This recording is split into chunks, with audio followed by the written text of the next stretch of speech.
Oh, how do I run engineering? How do they say it? Large and in charge. I like to run a loose environment. I expect them to know where they are at all times.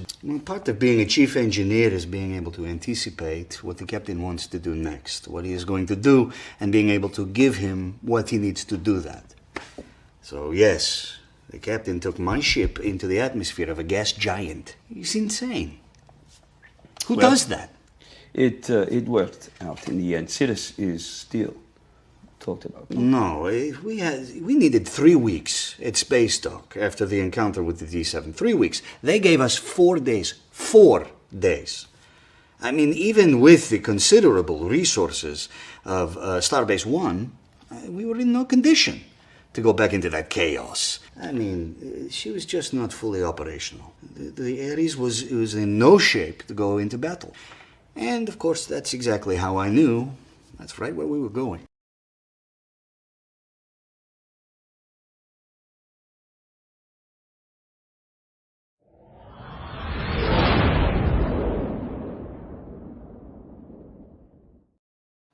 All right. Good evening, everybody. How's everyone doing tonight? So tonight we have Justin Poole of Egotastic Fun Time. And we have Alexander Richardson, our VFX guru, or I'm sorry, our graphics guru, if you will, over in Scotland.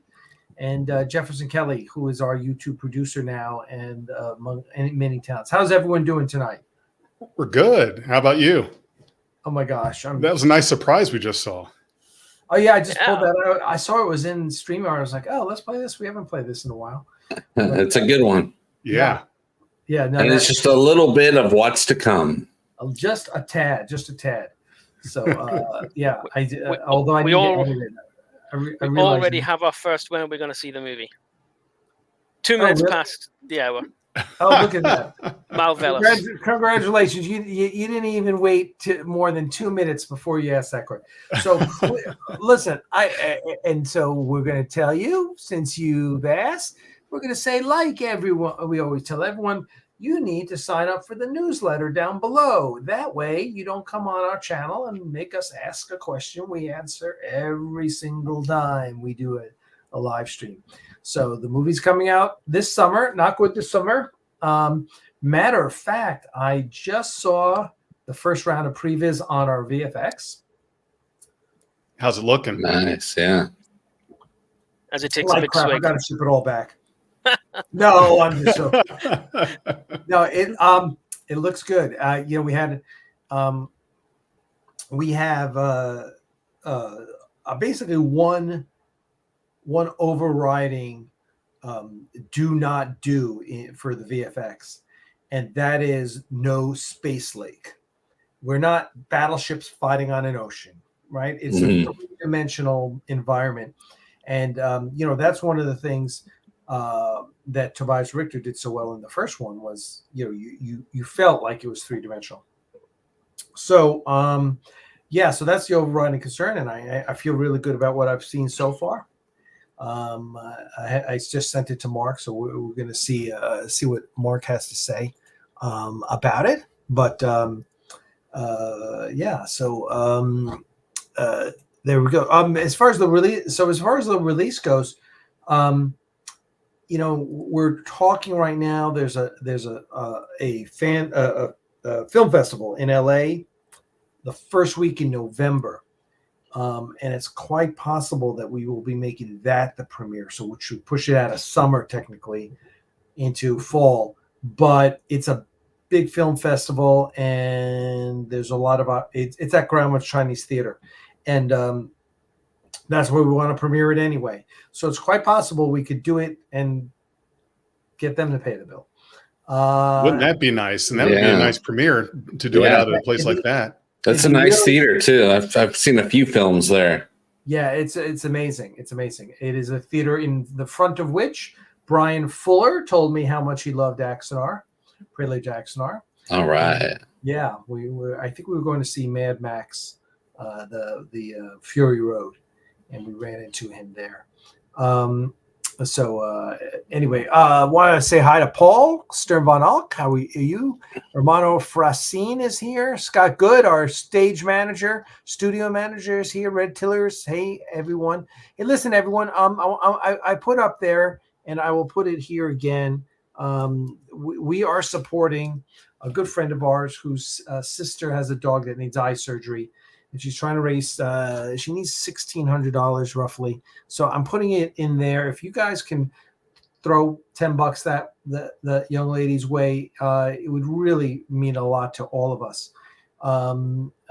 So whatever you can do, I've already donated, and we all want to make sure that, we hate to see a little dog in need.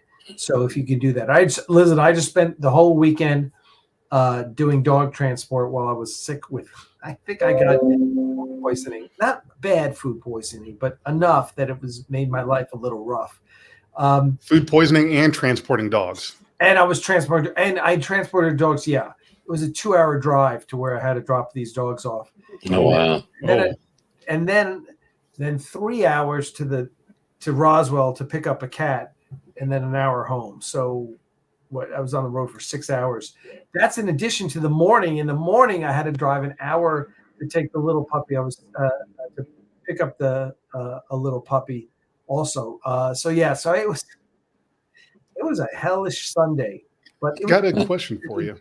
Dog transport is it's wonderful to be able to, and I noticed that ever since I posted about it, and ever since then, all the haters are trying to, well, I do dog rescue. Well, I rescued it.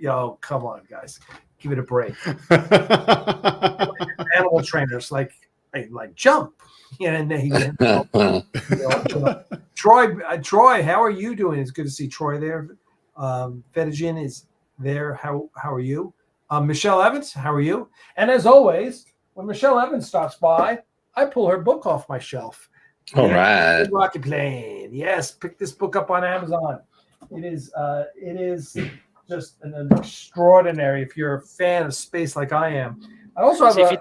If you didn't already have the book, I'd say he was gunning for a free copy. What's that? I'm saying if you didn't already have the book, I would say you were gunning for a free copy. The amount of times you mention it. Yeah. Here you go. This is the original concept art for the Raptor from the new Battlestar Galactica. Wow. It's one of the pieces I won from my auction 15 years ago. I just took it off the wall. By new Battlestar Galactica, you mean new by 20 years ago? Yeah, I know. Now it's like, new. It's still, I consider it new, but it is old. It's almost old enough to drink. Or is it old enough to drink? It is old than the original. 2003. Oh, wow. Right? 2003. I also when I got home today, was picking up a cat who we got neutered. There was a nice little surprise waiting. This is, I don't know if you guys remember, when they came out with, a friend of mine who's an artist named Rob Caswell came out with a series of books. He redid the old art, the old Star Trek.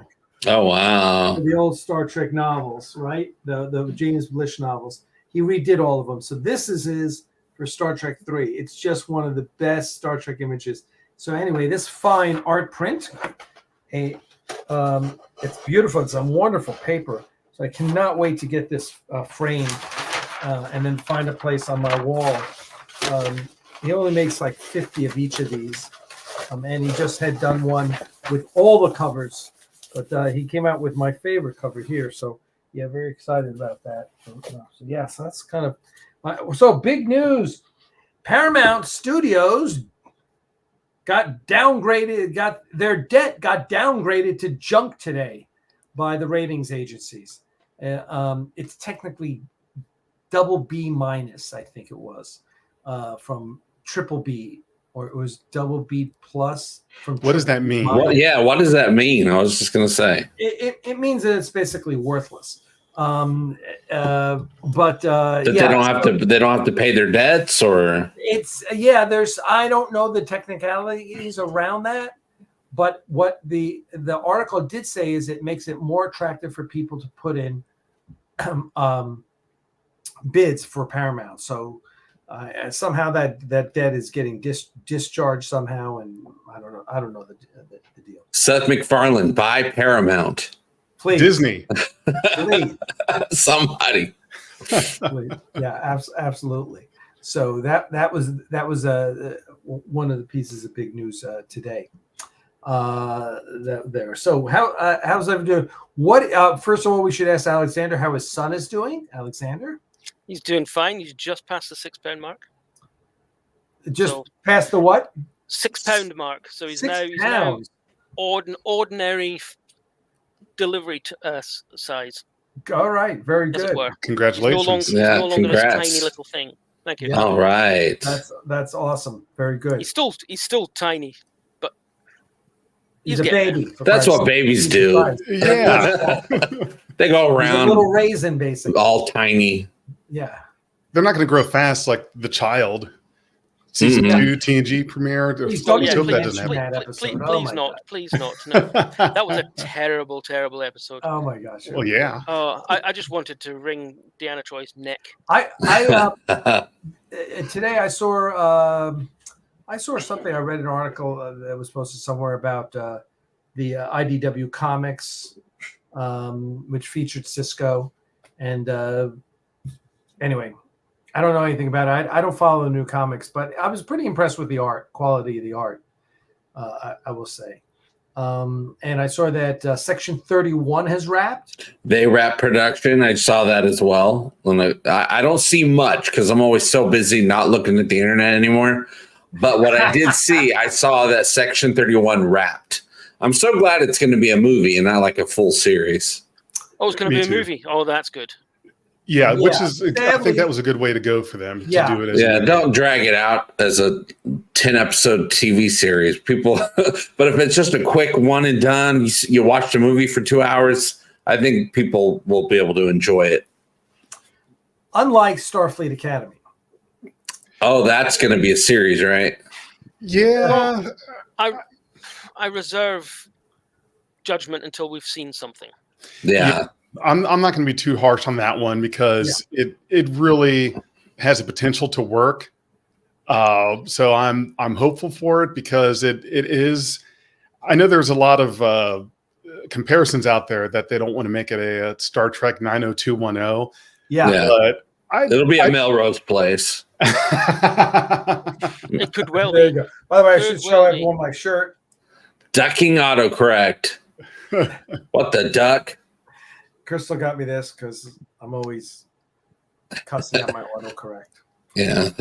What we You're need a to- manual. Oh, go ahead.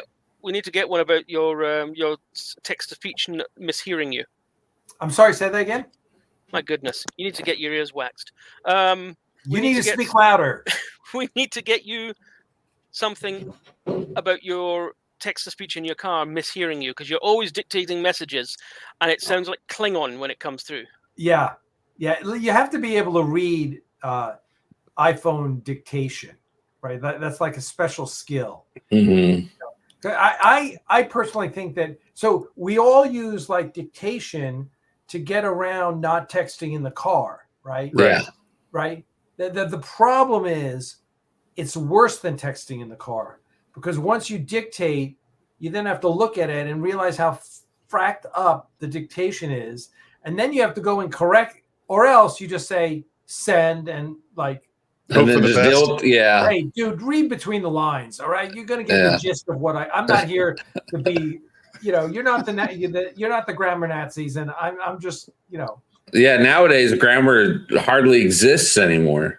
That's true. We talk with emojis. Yeah.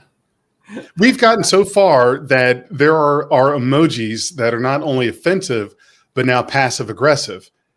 How my God. How did we get to that point where now a thumbs up emoji is not a good thing? And I've been hearing that yes. Now the thumbs up emoji is being seen as a I don't remember which generation has beef with it. It's probably what's the younger generation now? Millennials? Gen Z. No, not the I don't care. yeah, Gen Z, not the millennials, but yeah, now the thumbs up is being seen as a negative. Well, it's probably because people do a thumbs up to say, I'm done talking, but I heard you. We have our second of the night, Martin. You're new here. Welcome. Go sign up for the newsletter so you can stay informed on all this stuff because we talk about it all the time. Brian Simpson says, is anyone else watching Shogun? Yes. Holy crap. That show is amazing. I saw episode 6 last night and was just blown away as usual. It is really, people, it was funny because I went back to read the reviews of the Shogun series from 40 years ago with Richard Chamberlain and Toshiro Mifune, who, of course, is the legendary Japanese actor, who also played Yamamoto in Midway, where Charlton Heston played Captain Garth. But it's Shogun's amazing. It is so damn good. It's of course it has Hiroyuki Sanada as the Japanese lead, and he is just amazing. Was he the guy that was in Westworld eventually? Was he? I don't know. When they eventually went to like a Shogun type world. Oh, did they? And was he in it? I don't know. I don't know the guy's name. I'm just thinking. He's the guy Hawkeye kills in Avengers Endgame. In that Japanese scene. Oh, maybe. I know. Yeah, I know that face. You've seen him all over because he was also in John Wick 4. What was the last one? 4? 4 was the last one. He was in John It's Wick probably 4. the same guy I'm thinking of. Yeah, he was the Japanese proprietor of the Japanese Continental. Yeah.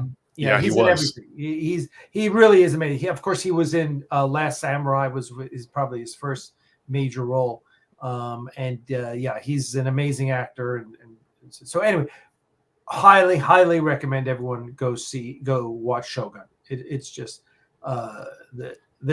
and there's now who has watched The 3-Body Problem? That's on my list.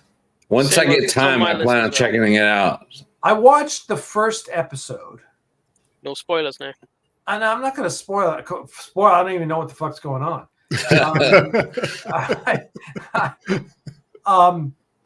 They don't tell you right away.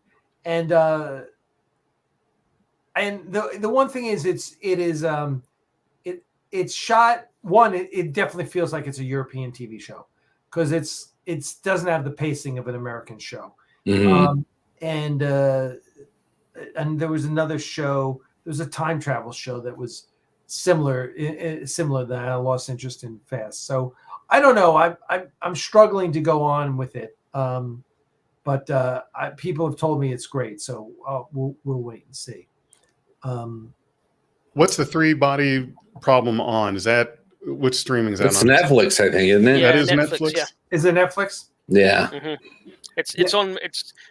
It's on my home screen every time I open up Netflix right now. It's the big preview thing. I'm like, yes, I get it already. Skip. Yeah, yes, Daniel. That it's Hiroyuki Sanada was who we were talking about. Okay, Tencent has a wonderful subtitle version of the 3-Body Problem that's more faithful to the books. Okay, I guess it was a Chinese author who wrote it originally. So there you go. Let's just seeing.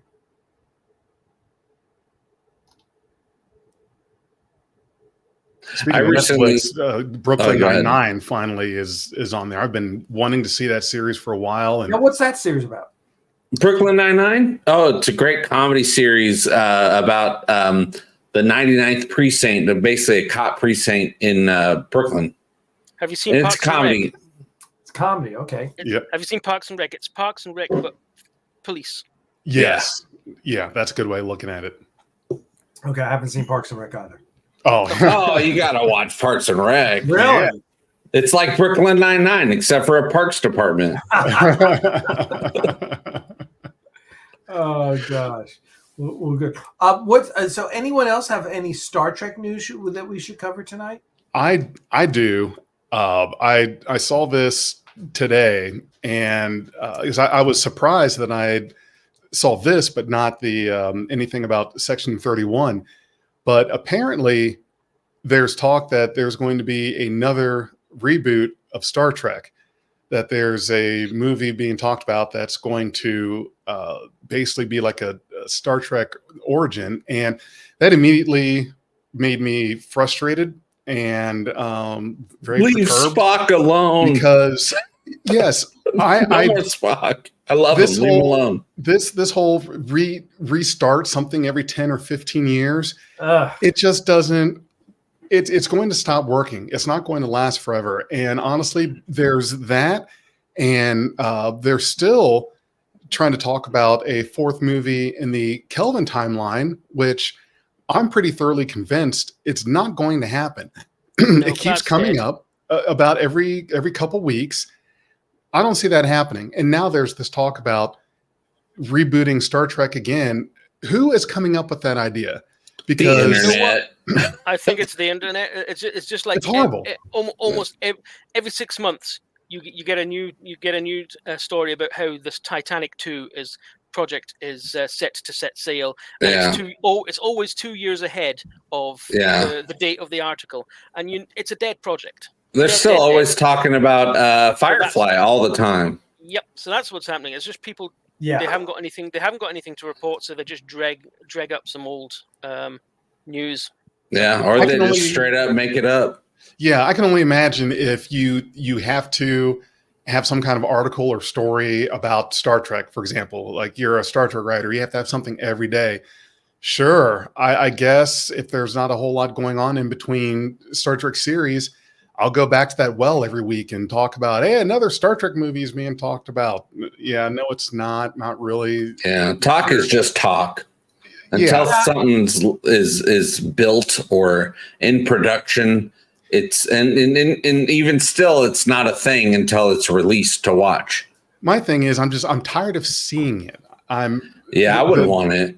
The article on like online, any caption about that, it's at the point now where it's aggravating to even see an article titled Star Trek movie in the works being talked about, being reconceived, whatever. Yeah, exactly. We're still interested in Star Trek.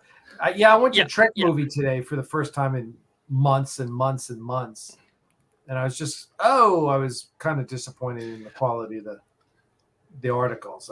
They really should stop talking about trying to get Chris Hemsworth back. They waited too long. He's too expensive now. Yeah, and also, who cares? I mean, I don't need Chris Hemsworth in Star Trek. In some convoluted, we're going to bring him back. He got to a transporter and he's in the pattern buffer bullshit. Yeah, he was a minor character, really. Anyway, just a quick cameo. He didn't really have a character. Yeah, that was before he was Thor. Yeah, that's basically just to latch on to look at this very popular actor that just so happened was in Star Trek. So look at that. There's our claim to fame is we had a major Marvel star before he was really known. And that's what they're writing on. And it just, after a while, it gets a little desperate. Yeah. I want to say hi to James McCoy. He's from the USS Gorkon Starfleet International Region 1, which is in Indiana. How are you, James? Hopefully you're coming down to Atlanta for the Starfleet International Annual Conference, which is this summer, because as we announced the other day, we're going to be doing Axanar on the Friday before the Starfleet International Conference. And so if anyone is interested, you should check out. Let me see if if you're interested in joining Starfleet International, which is the world's biggest Star Trek fan club, and it's fun because it's called Starfleet and it's organized like a bunch of ships. Our chapter is the USS Ares, but it's $10 a year, so it's really cheap. They got all sorts of cool things you can do, including the annual conference. But just go down there, sfi.org, sign up, choose your package. It's $10 a year or $14 for you and your significant other. Fill out the application, mark down you want the USS Ares Region 2, and boom, you be part of our chapter. And there's all sorts of fun things that we're doing. And obviously this summer is going to be the big one. So please check it out. We're already making plans for this summer. I'm hoping on Saturday, the first day of technically the second day, but the first big day of the Starfleet conference, which isn't big. I mean, they have 100, 150 people, so it's like a small Star Trek, but everyone's a Star Trek geek. So it's, what we lack in breadth, we make up for in depth.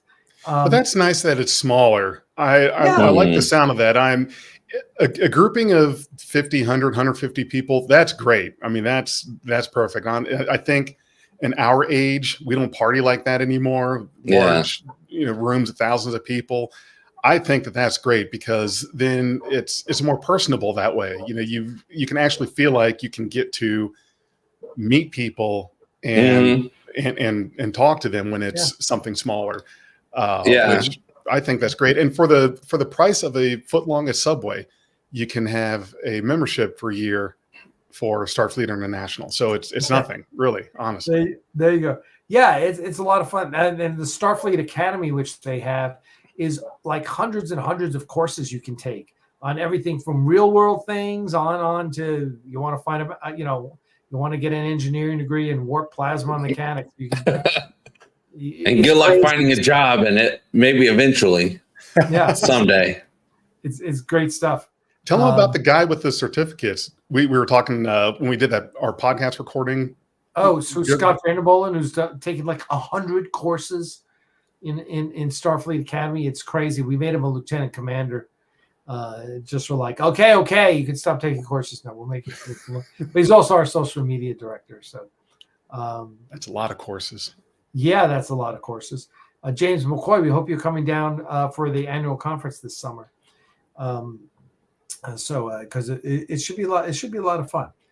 Since it's in Atlanta and that's where the Ares chapter is based, do you think are there any plans to try to get like a speaking panel or?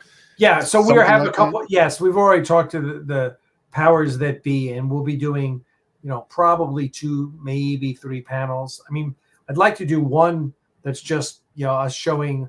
We'll have a trailer. We'll have something, but there's certainly a lot of Axanar content that we'll be able to show. But we'll have our teaser trailer out by then, and maybe a full trailer out by then. I'm not sure we'll be ready to show at that point, but it'll be fun nonetheless. And we have 7 actors here in Atlanta, so I'm going to try and get them all to show up on Saturday and sign autographs for everyone. Nice. So yeah, that would be pretty nice. Yeah, it'll be a lot of fun. And so Friday, which is the 2nd, we'll be at the studio, and the studio will be open to everyone. So everyone can come in and take photos on the bridge and just have a grand old time. If anyone out there can make it, I highly recommend you go check out the studio. You will have a new appreciation for space travel series and content. It's amazing. It's like stepping onto an actual starship, and you don't want to deprive yourself of that. It is epic. Yeah. Have you been on it, Alexander? Have you ever had the? Yeah, I got to go in September. The aircon wasn't fired up, so it was hot as hell. So I didn't stick around. But I was on there. Unfortunately, all my footage got lost when I left. Forgot my GoPro in the plane. Oh man! Yeah, JP and I were there in February during the principal photography wrap, and that set was amazing. Anyone who has the opportunity to go down to see it, I definitely recommend it. Get some pictures, some videos. It's a great site. Yeah, need to run a competition. Who can find all the Easter eggs in the panels? Oh, wow, there's a lot of panels. Yeah. There is a lot. A whole bunch. And when we were there, what is this, March? So I guess last month when we were there, the ship was even more put together than it was a couple of years ago when I came out, and I thought it looked amazing. But the turbo lift wasn't all the way connected, and there wasn't a screen in the view screen. Everything else was perfect. But this time, everything was put together perfectly. So when you step foot on there, except for the door you arrived in, looking back, you are on a spaceship. It's absolutely amazing, and you want to touch all the screens, and you can. They're all animated. You feel like you're going to blow something up if you press a certain button, but trust me, you won't. You'll be okay. I admit I was playing with a couple of the panels. I was there. I saw him do it. So if anything's broken, we'll blame Jefferson. It wasn't me, I swear. JP, what any news from Orville? No, nothing current. It's been the same for a little while now. Seth wants to do more. He's working on getting the 4th season greenlit. He said he's working on it. And he wants it, and the rest of the cast seems to, from everything they're writing, I look at everybody's social medias. They're all talking like they're expecting to return at some point. It's just not on our schedules as fans. It's on Seth's schedule, and he's a busy dude, but he's trying to get it going. I think it might be up. Hopefully, I hope, just because the platform is the right platform, I think, with enough eyeballs on it. I hope it stays with Disney. But Disney is trying to figure out their whole business plan before they start throwing money at stuff. So. Well, and it's so interesting. There was a video that I haven't watched yet, but it was I queued it up on YouTube, all about the streaming, just the business end of streaming services. Yeah, it's a whole mess. All of that. They're all in a huge mess. Yeah, because they can't, right. And there's consolidation coming. We're going to wind up with, with way less services. I mean, Netflix. You have to. There's too much. There's not enough. There's not enough customers to want that many streaming services. That's right. And unfortunately, every single one of them has at least one great show that people want to watch. Right. There are some folks in the audience that are very possibly in generations that don't recall that we have come full circle with how streaming services are now to what cable was back when, at its height of all the cable packages you had to upgrade to just to get that one show you liked. Yeah. And then there was this exodus from cable to go to streaming. And now we're right back to it. We're right back to it. But at least with streaming, people don't realize this because of lifetime of dealing with cable. People don't realize you can cancel a streaming service and then get it again later on when you want to get it. You don't have to be stuck with it. You can get it for 1 month. You can get it for a couple months and cancel it, and then come back a few months later when your show has a new season. So a lot of people think they're stuck with something, but you're not. So at least that's one thing. But there is too much. There's way too much. Ridiculous. I do believe the subscribe and then cancel model that people were using is why we're not getting entire shows dumped, so that you can. Yeah, you got to stretch it out. You can binge it.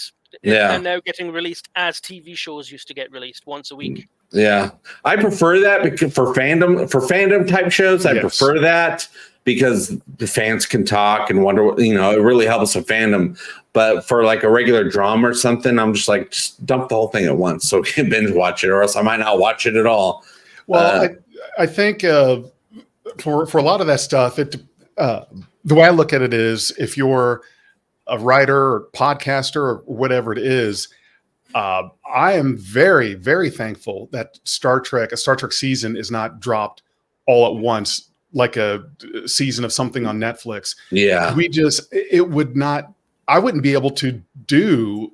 You wouldn't be able to remember what it's happened too in an unwieldy. episode. It's too unwieldy to try to have your live streams or your podcast or whatever it is when a 10 episode season drops in one day, because there are going to be people that spend that first 10 hours and they've watched it all. Yeah, and now they're done. Yeah, they're talking about everything online. They talk about yes. Yeah, now spoilers are bad enough when it's episodic, one episode a week. Yeah. Imagine the next Strange New Worlds just dumps in one go. Before I even get up, there'll be people posting on Facebook about the last episode and ruining it. Yeah. Because people can't keep their mouth shut. They just have to talk. Yeah. Not everyone deserves a keyboard. Isn't that the truth? Elon Musk is the perfect example. Yeah. He goes from being brilliant to dumb to brilliant again to saying something really dumb. It's like, how much are you supposed to put up with? Internet troll. Yeah. Well, that's what you get to do when you've got money. Yeah, when you've got as much money as he has, you can say what the heck you want. Yeah, I wish I had that money and you could see what I become. Oh, I can't tell you. I have no idea, but it's probably nothing good. You'd be unbearable. Worse than now. Oh my goodness. Yeah, way worse. I jest. Oh, that's okay. I have so much money. I wouldn't care what you think. Now, see, I'm frugal. I'd still have like, my socks that has one small hole in it. It's like, okay, until it's the size of a quarter, I can still wear it. Mm-hmm. The stuff's expensive, but I only getting more expensive. I wouldn't know what to spend the kind of money on. Like, okay, yeah, microtransactions and games and stuff. I have plans. I don't even have the money yet. You have plans. We all have plans. But I have plans. Dog rescue. Exactly what I'd do. Oh yeah, dog rescue would get a big chunk, so you'd never have to fund. I would be building Axanar Dog Rescue. Axanar Animal Rescue would go global. Yes. Yeah. Exactly. Or intergalactic if you have enough money. Yeah. Jonas says, "What about an Axanar Orville crossover in the Orville universe?" Where's that? Oh yeah, or Axanar Orville crossover in the Orville universe. I think Seth would like that. Plus, that's definitely not Star Trek. Well, there's an Aries Studio Orville crossover in the works. They're hoping to get going. Jeez, tell us about that, JP. Well, I can only tell you a little bit. We have a story. I'm in charge of writing, getting it going, and then I'm sure I'll hand it over, and you guys will improve it and all that stuff. But I'm in charge of getting the script going. I can't tell the story though, unless you want to tell the story. That's up to you. I don't want to give it away. We'll let everyone. We'll let everyone. Yeah, but it's a very unique story for the Orville universe. But we have a fresh crew, fresh characters, an amazing story. We just have to tell it and tell it right, tell it correctly, and come in under budget. I'm sure you'll be able to pull that off. That's the hope. We're going to try. Yes, we are. So, thanks for those of you I just posted the link to our Discord server because we just started up a Discord server. So everyone jump in there. Great place to chat and talk about whatever you want to talk about. But go for it there, guys. And if you have suggestions on channels you want me to set up and such, a matter of fact, Val, if you're still watching, I wanted you to be an admin. So touch base with me afterwards, and we'll go from there. The biggest piece of advice I could give you with starting Discord is not to go crazy with channels. I have seen so many Discord servers that I don't understand it. It's ridiculous on how many channels you've got. You don't know where to say something because the channels are so granular. It's too much. I see a lot of people do that. Like, don't go crazy with channels in your Discord. Yeah, you just need two: a before coffee channel and an after coffee channel, and you're set. Yeah, and an off topic channel. Yeah, talk about all your shit over here. There you go. But anyway, we just launched that. I also posted a link, and it's down in the show notes on YouTube to a fundraiser for our friend Doug Fitz's. His sister has a dog that needs eye surgery, and we're trying to help her out. So please pay attention to that. If you can give her a few bucks, that would be awesome. Fede Jin agrees with you. Less channels. So I was thinking we could have just a general Star Trek chat channel and an Axanar chat channel and the Scrambled channel. If anyone remembers that.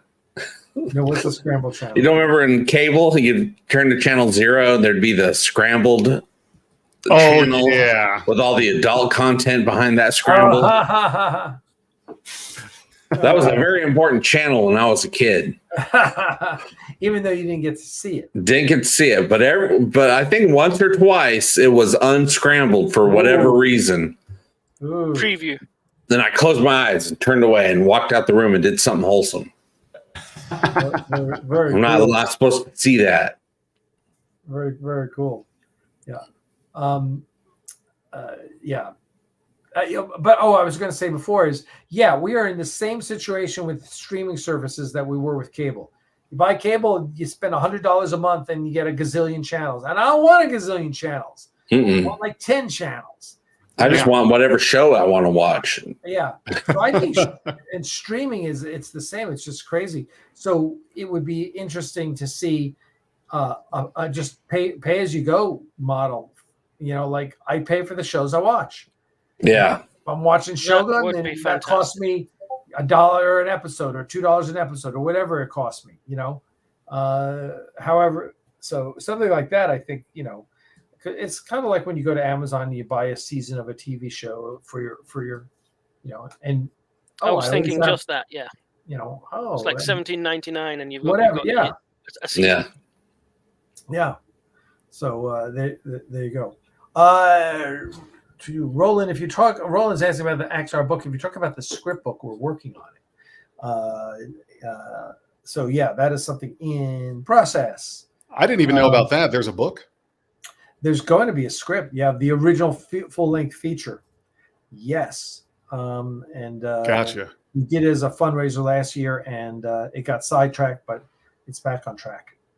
Gotcha. It's a lot of fun. I'm really enjoying the whole book printing process. So we will have more.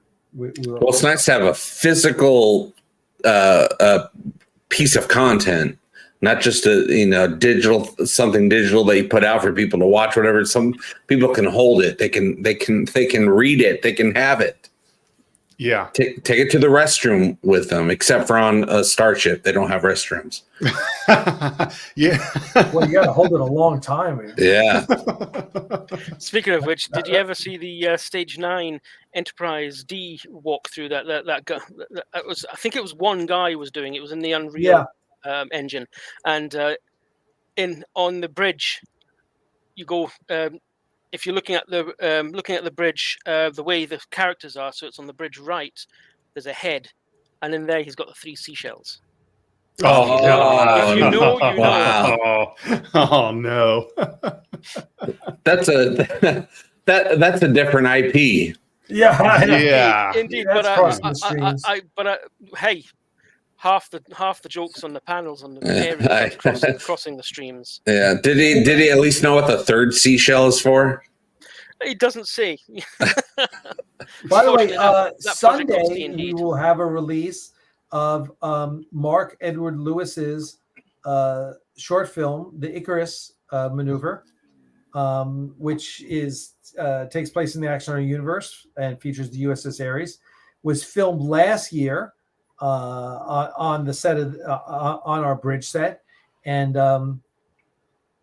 which was great. In one of the depositions with CBS that I had during the arbitration, they were like, "Oh, well, what do you use that bridge for? Didn't you shoot on that bridge?" And I said, "No, we didn't shoot on that bridge." He said, "Oh, well, you just shot." It was this was last year. He was like, "You just said that you shot." I said, "Oh, we shot, but it wasn't for Axanar." And he was like dumbfounded, like, "Oh, I'm allowed to shoot other people's fan films. I'm allowed to be an actor in other people's fan films." Right. Yeah. Right. No, you can't. You're not allowed. No, you're not. You're a scam artist, and you run away with $3.21 bajillion. Yeah, I know, millions and millions of dollars. Yeah. $1 bajillion. Yeah. Oh, you mentioned Stage 9. Just FYI to anyone out there, Stage 9 actually put out the Orville fan experience, which is basically the same thing but on the Orville ship, so you can explore the Orville. It was all done by the Stage 9 crew, and it's free on Steam. Just look at the Orville fan experience. I'll have to have a look at and that. it is in depth. Oh, I mean, you could create almost any character. You can fly the ship. You can fly the shuttles. Oh my gosh. You can run around the entire ship. It's all accurate. And then, of course, they have a lot of extra ship that they added on for places that we don't know from the show. But it is very, very screen accurate. That doesn't surprise me. The Stage 9 Enterprise D treatment, even though it wasn't complete, had some really nice things. There's a hidden room that you can find, and it's the phaser range you see Guinan and Worf on.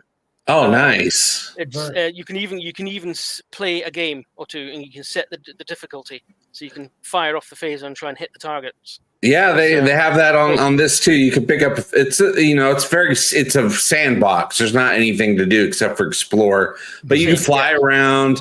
That you can pick up phasers and shoot them and shoot people. And it's also as I think. Well, I don't know if it was set up to be 100. You can have your own server, and you can have up to 100 other players on the server with you, just running around as whatever character. You could be a Kalon. You could be an officer. You could be a krill. It just the list goes on, and it's really in depth, and it's free.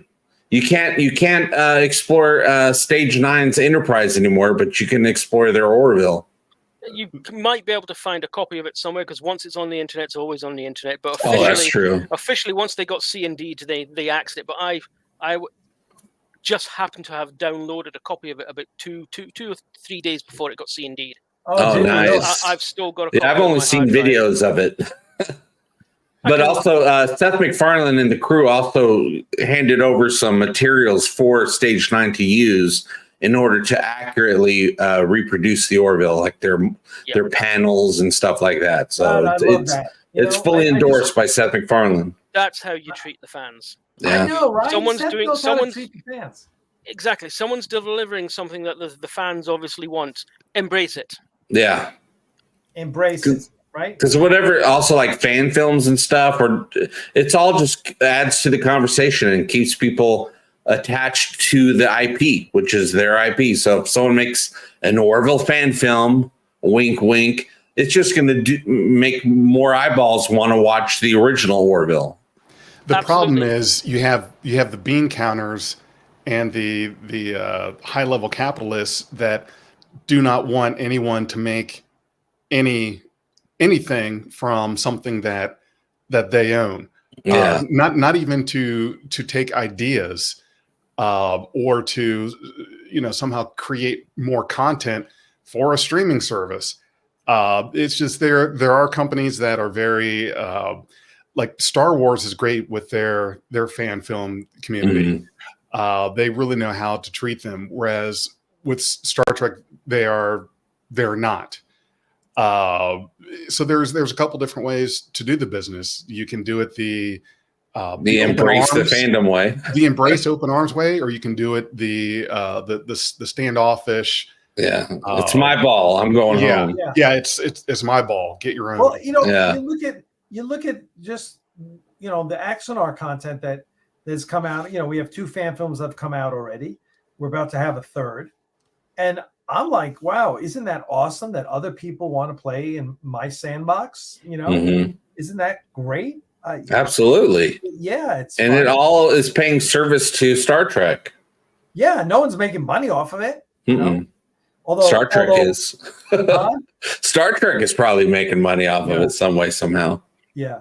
I mean, I wouldn't be so annoyed about it if they had a similar product that they were trying to sell. You could kind of understand it then, but the closest you ever got to a Starship walk around was Star Trek Voyager Elite Force. Sure. And then that was a terror. That wasn't really the Voyager. It was just a set with Voyager skins on it, and that was it. No, it's and that's old, ancient old.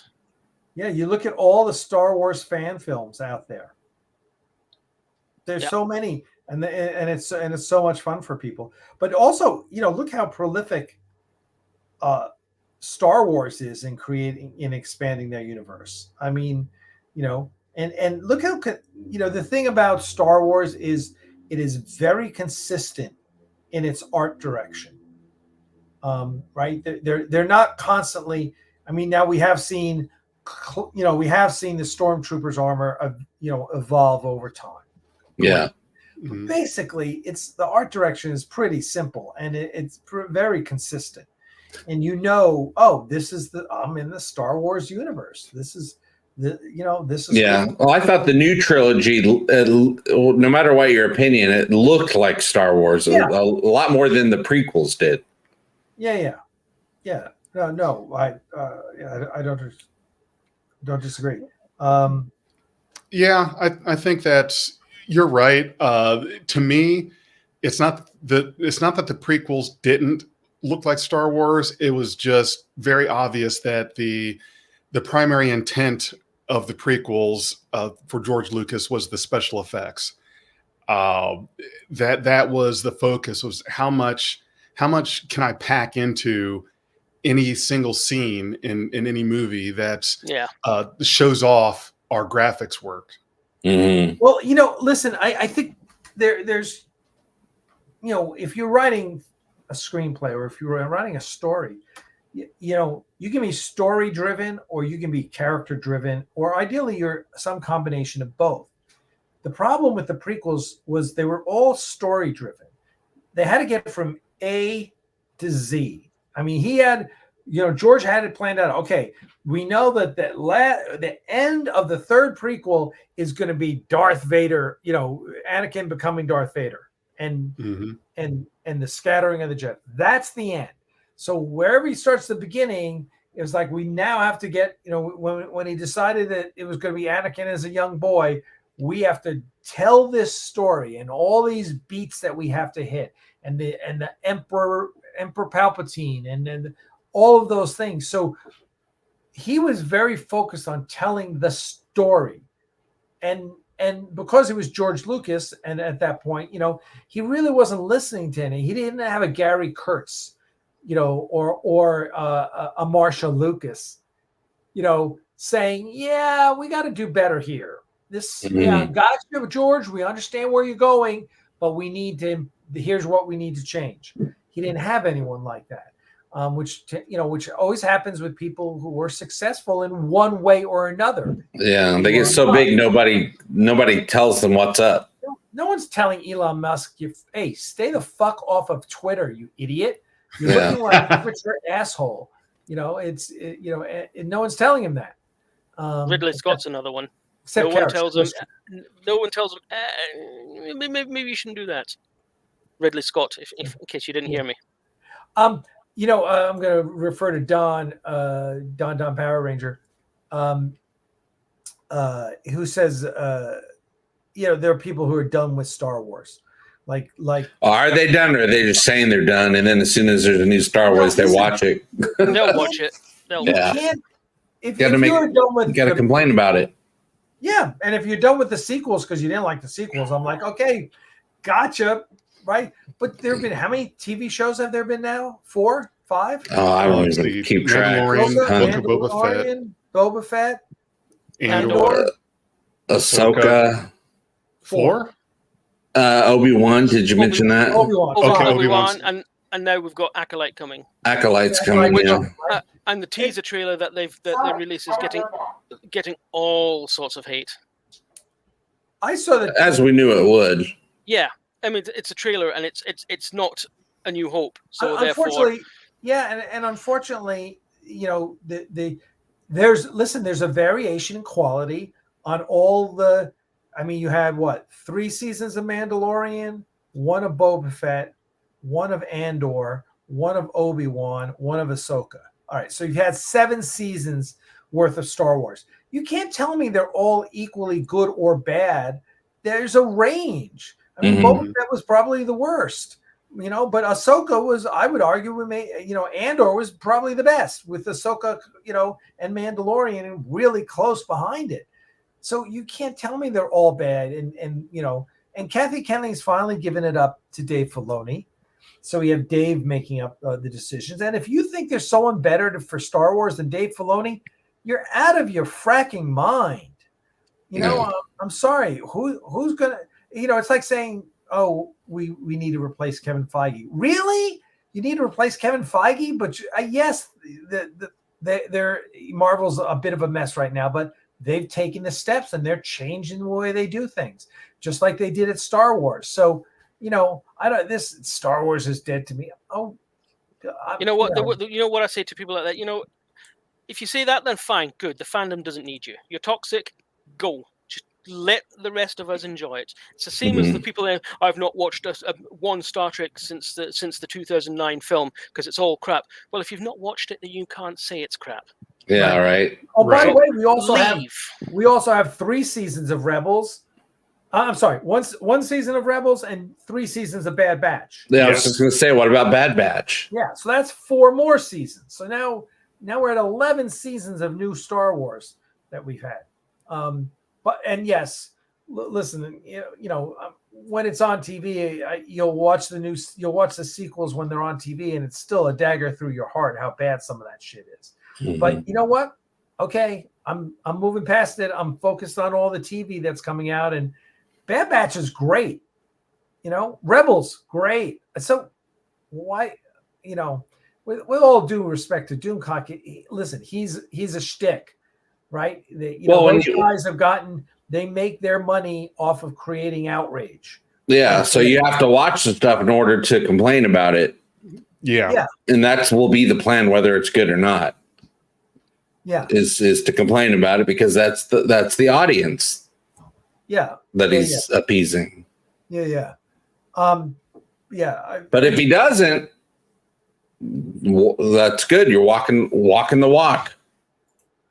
Yeah. But you have to let go. You have to not talk about it at all. If you're done with it.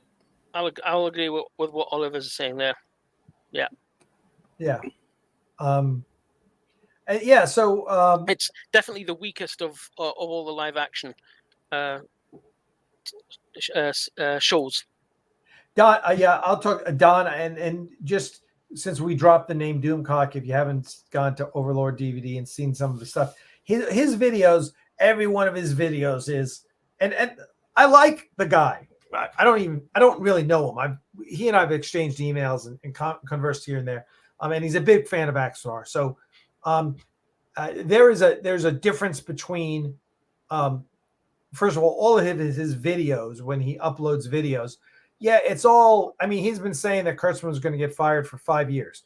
It's like, okay, enough. I'm kind of over that, right? And how bad Disney is, and the latest disaster for Disney, and the latest disaster for Marvel, and everyone's woke and it's bad. All right, dispensing with that, if you watch his live streams, besides the ranting about Marvel and DC, he's actually entertaining. And I would argue that his shtick, this character Doomcock that he's created, and the way he does it all, his shtick is good. It's smart. He's done something interesting and different for YouTube, right? Mm-hmm. And so I'm like, I give him credit for that. I also think he is very fan friendly and very engaged with his fans and very much cares about the interaction he has with his fans. So I give him a lot of credit for a lot of process. Don't agree with his content at all, but that's okay. I think the way I look at it is everything's not for everybody. Yeah. Right. Look, I've got friends who are right-wing MAGA types. Okay. We don't talk about politics. They didn't have to stop being your friends necessarily. You just don't talk about politics. Exactly. So no, I don't argue about Disney with Doomcock, but I enjoy dropping in on his show and seeing, and listening to him sing and stuff. So, You're going to find an audience for anything you do, whether you are positive on Star Trek or Star Wars or negative about it. Whichever one you pick, you will have an audience. It's just you decide how you want your gimmick, what you want your gimmick or your shtick to be, and that's it. There's no side, I think, that would get you a quote unquote better. Like if you hate Star Trek, it doesn't mean you'll have a bigger audience than the people that like Star Trek. It can be even. It's like 6 in one, half dozen in the other. Yeah, I have a shtick. My shtick, I'm not able to always stick with it sometimes, but my shtick is to be positive about most things. Like even if you like, there's a movie, say you hate the movie, whether you hate it or love it, it was hard to make. So we could agree it was very hard. They were trying to make something that you would like, but you didn't. No one tries to make a bad movie. Yeah, no one tries. Yeah. So some people have made amazingly bad movies. I don't like Lower Decks, but I don't go around saying I hate Star Trek and it sucks or anything like that. And I don't not watch it because of that. I have to stay current. I've got to know what I'm talking about and be ready to know the topic of conversation. So even though I don't like it, I still have that responsibility to watch it, and that's just, it is what it is. And I'm not up to date. I made a vow to myself, mostly after thinking about it for a couple of years. For 2024, I am not up to date on any big IPs. I'm like, you know what? I've missed so many small movies over the years, and I've been distracted with all the big fancy stuff. I'm like, for 1 year, I'm not watching any of the big fancy things. I'm going to watch the smaller movies and the smaller shows, and they're just about humans being human, but not old. But I could still go and watch an old episode of Star Trek anytime I want. It's just anything new I'm staying away from for 1 year. But I'll get all caught up next year in 2025. I'll have a lot of stuff to watch. It'll be great. You guys will be jealous. I think you're a madman. No, I think you're crazy. It took me a long time to actually commit and say, okay, I'm going to do it. And then the new year came. I'm like, okay, this will be the year. Why would you commit to that? Because I'm a big fan of stories and a big fan of characters and personal stories and human stories. And I've missed. There's so many, like every year there's all these movies that people are talking about, at the Oscars, whatever. I'm like, I've never heard of any of them. I'm too busy watching the latest Marvel thing. So I don't know what people are talking about. I'm like, you know what? I'm missing a part of my history. I studied film growing up and was I did acting for years and years and years. And so I'm like, you know what? I'm missing out on this stuff. I'm not seeing my friend in this movie role that he got because I'm too busy watching the really big movie that he was not in, stuff like that. Just promise us that during this process that you won't grow a fedora and a Starbucks drink in your hand. Oh, no. Starbucks is too expensive, and I don't like the way fedoras look on me. Starbucks doesn't make coffee either. Let's just be honest. That's true. And I worked at Starbucks for 10 years, a long time ago. Wow. I did 10 years at Starbucks, so very, very long time ago. And but yeah, their coffee does suck. McDonald's coffee is better. It actually, their regular black coffee is better than Starbucks regular black coffee. Coffee is that overly burnt roast, which I just am not a fan. Yeah, I always drink light roast. It's got more caffeine in it. The lighter it is. Oh, is it? Is that? Yeah, the darker it is, the more the caffeine's been sweated out of the bean. So drink lighter coffee, you'll get more caffeine. Being that you worked at Starbucks for 10 years, I'm guessing you know what you're talking about. I know a lot about coffee, yeah. Oh. I even won a barista competition years ago. And the one event that put me over everyone else was steaming milk. You have to steam milk to, I don't know what it was, 155 degrees, 175 degrees. I can't remember. You had to do it without a thermometer. Just use your ear. And I got it dead on. Damn. Just by listening, I'm like, that sounds about right. Boom. And then it was perfect. And that was what put me over. Wow. But that's nothing. Starbucks back in the day is nothing compared to all the stuff they have to do nowadays. Back when I was working at Starbucks, people didn't make little foam, little leaves in the foam and all that stuff. That procedure was not even invented yet. It was very simple days back in the old Starbucks days. Mm-hmm.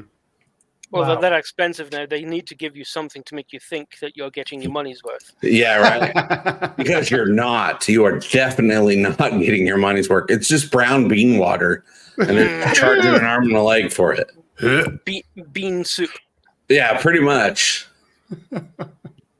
Very thin bean soup.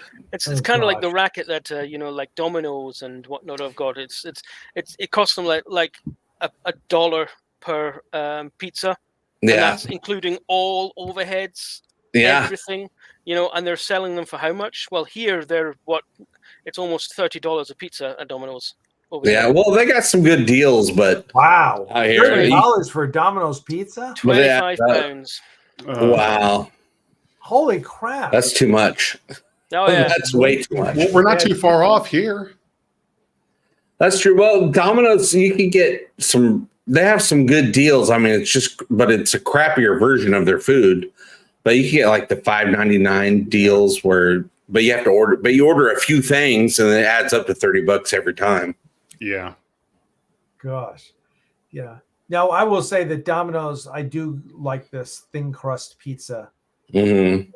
I like Domino's. They used to really suck, but a bunch of years ago they changed their menu and they upgraded everything, and they got some pretty good. It's not authentic New York style or anything, but it's pretty tasty. Well, that's for sure.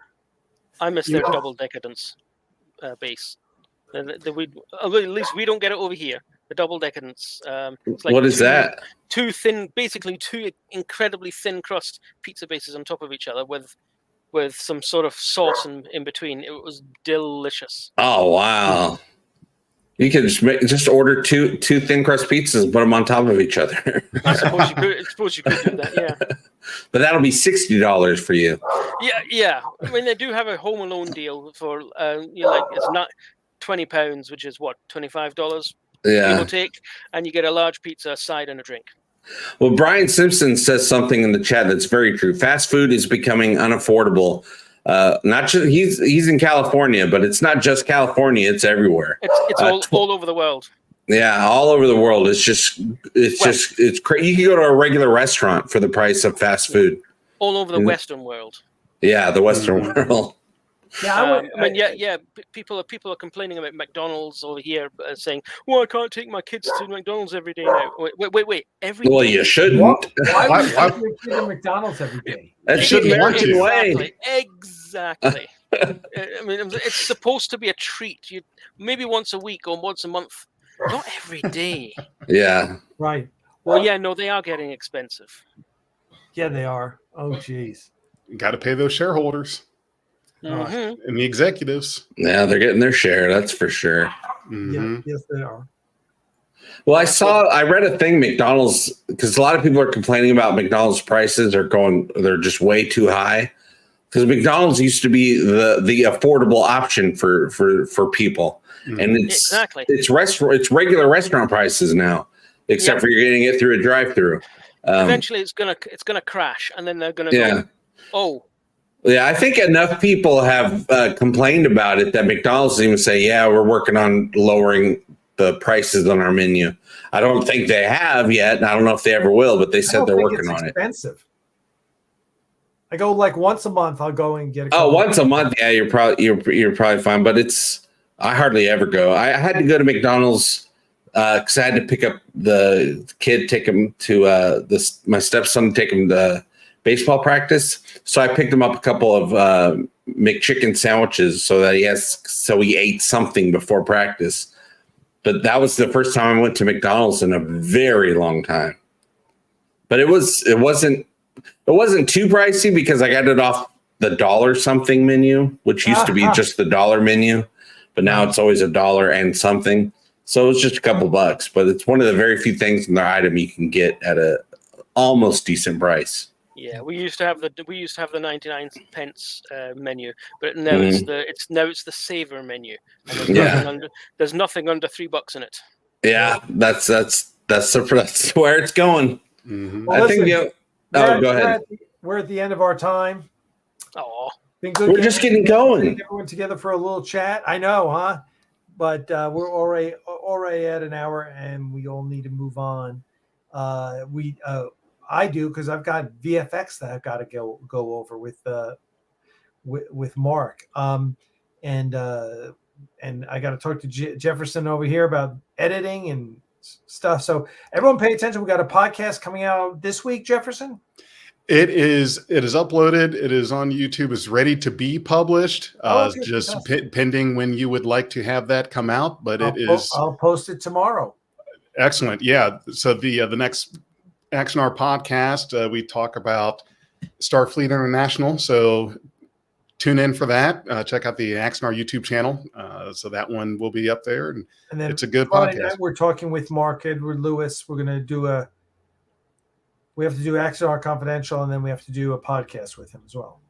That's we're recording podcast with Mark Edward Lewis Friday night, not Axanar Confidential. Gotcha. It's just pod. Just to record the podcast for next week. That's right, to talk about the Icarus film. Gotcha. Yeah, yep. I think you'll all be happy. Icarus, I watched it today. It looks pretty good. I think you'll all be happy with it. And the first in a few different shorts from a few different people. So there we go. Hey, everyone, as always, love you guys. Live long. I'm loving it. And as he says, Jalo Jalong and prosper. Jalo Jalong and prosper. Zip. See you guys. We'll see you guys next week. We'll probably do a live stream this weekend. Cheers.